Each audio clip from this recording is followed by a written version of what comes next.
crispy.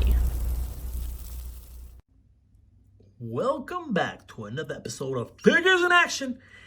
And for the first time, I think ever, I'm gonna be recording this video using my iPhone.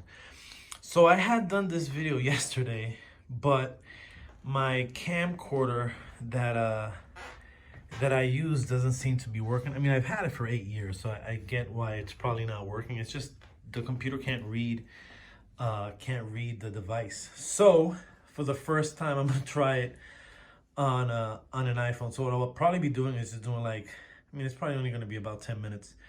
But what I'll do is cut it off every few minutes, I guess, to make it easier to upload. I don't even know how it works. I'm confused. But anyway, I'm also glad I'm redoing this because yesterday, I had this set up in an uncomfortable way and I just kind of kept adjusting stuff and the camera was like all close to stuff. And so sometimes when things don't work out, it's for a particular reason, for the betterment of the project, let's say in this instance. So this allows me to I pulled it, so I'm in the living room now. My roommate and homeboy D has been gone, visiting his mom in Puerto Rico now for a few months. So it gives me an opportunity to use this space. Not that I can't use it when he's here, but I can leave this. I don't have to put it away when I go to work in a few minutes. So, wanted to kind of get the setup of this, right? Before I get into like the ins and outs or all the details. So this back space here, he didn't request this. When he requested, so I had someone request this dial. And they had gotten a warehouse from me before. So he was like, I want something more that's medieval castle room type. I was like, all right, cool, let's do it. Not my expertise, not something I'm super good at, but it's something I definitely want to keep practicing. And I think this was a big step forward to me in terms of how I approached this particular project. But anyway, I told him I'd have an open doorway. And then with that open doorway, he's able to, I'm going to create this little hallway and I'm going to be able to give it a bunch of different looks. So in between me kind of stopping to record, to not have long clips, I'll switch up some of the looks of this. So as of right now, let me take out this Marvel Legends Hasbro exclusive Hand Ninja that came in the other day. These are dope. So as right now, the look is this, right? So as when I come back from stopping these cuts, it'll have a different look, just so you guys get an idea. All right, so anyway, let's get into it. So all of it was created using insulation foam board project for the main body of it, project foam board for those for kind of the archway there, this guy, and then the black there is foam sheets. That window frame came from a dollar store, Rosie over on IG. I think it's Rosie Maker. She sent it over. She told me that she had a couple available that wanted some, and she sold them their cost, so I appreciated it. And it's funny because it came right at the perfect time. But everything else is pretty much insulation foam. What I did this time in terms of the walls is I took a different technique. I printed out some patterns of these type of walls, and I glued with a glue stick. I glued the printed patterns, and then I just started carving. But the thing is that when you carve, I had to carve at a 45-degree angle and then come back, leave it a little thick, and carve, and then so you carve both, and then when you try to just peel it out. So I think I have a video. I'll see if I can upload it with this episode. So that was kind of the route I took, and then at the end I just put in the grout. Put a little black into the grout to make it a little grayer and just spread it throughout, and it landed perfectly. It looks good. The technique, I guess one of my concerns always is how do you get like these guys here, right? So these guys, so when you look at stones, there's always these little tiny dots all over the place because, they're weathered. And how do I achieve that? So what I decided to do is paint it in brown oxide first. And when that dried, I went with the light gray, and then it gave me the look that I wanted, and it worked perfectly. I was like, yes. So also for the look, now that we kind of caught that angle, the looks, you also have to be careful because, for example, when you have this look, you have to angle like this, because if you angle it too much, you can see the back. All right, so let's cut this and go to talking about that door. All right, so this door here pretty much is just foam. carved it out. And now what I've been using is so hairdressers have this little rake, tiny little rake that they use to clean the hairbrushes. And that little rake gave me the kind of the wood pattern there. So you just kind of scrape it along, and so did that. And then again, the foam sheets, those studs, I don't remember where I got them from. I want to say it was either Michael's, Joann Fabrics, and just kind of, they come in a bronze color, so I spray painted them. And then the knobs there, I forget where they come from. It's all jewelry stuff, you know, so it came from probably AC Moore at the time. It's AC Moore's not open anymore, but I believe that's where I got it from. That's where I got the one in the back there as well. It's smaller. Those were bigger ones. So check out your jewelry spots, and remember, as a dial maker, you want to be creative. You have to be creative. You have to figure out how things are going to work in terms of the scale you're working. And so as you're looking at things, you're like, will this work for a doorknob? Will this work for a whatever? So yeah, keep that in mind. So those pieces all came from art stores. Again, the window was from the dollar store. It was originally a picture frame.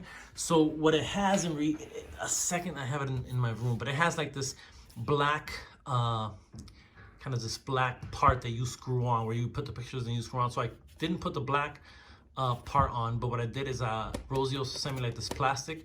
So inside of the plastic is just a pattern, a stained glass pattern printed on vellum paper.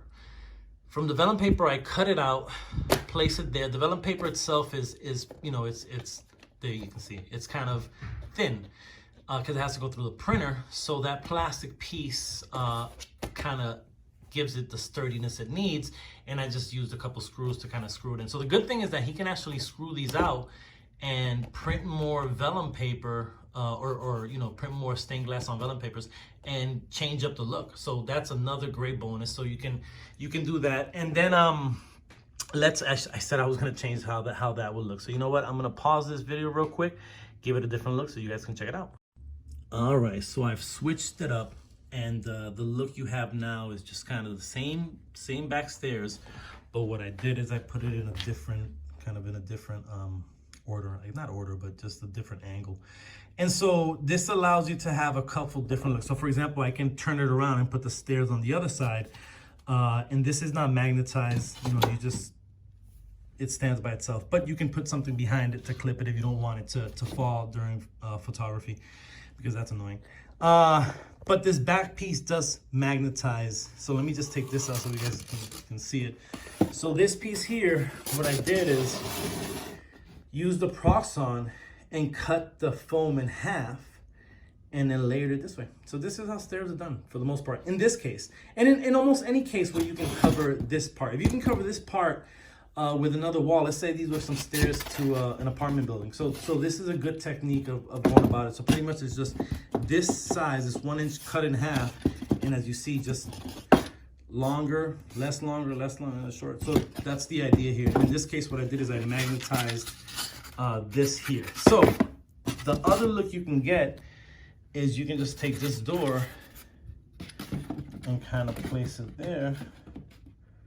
And now you have a room that just has a door. You would have to, again, like kind of mess with it. Or as you can see, the shadow. The other thing is sometimes you have to adjust, because in this particular case, I can't put the door flush with the back because of the foam, those two foam sheets. So what you can do in that case is you can just get something that covers the light. So I have this light coming in so it can shine up that window, and I just kind of did that little bit of an angle with the bigger wall there, and then you eliminate that. So you know, you're as a action figure photographer, you got to make sure that you're kind of keeping that in mind. So that's another look. And then the opposite look, pretty much. So the door, you know, where, yeah, we can do it. It takes a couple seconds. Where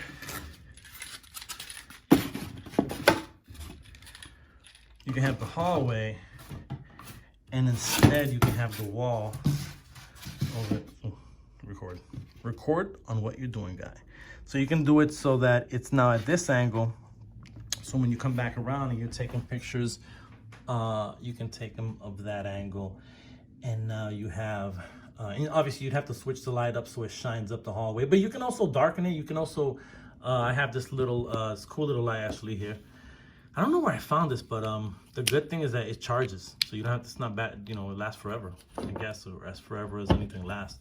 But you can just turn it on and get an idea of, you know, if you wanted to light something back there. So, yeah. So that's pretty much the gist of this.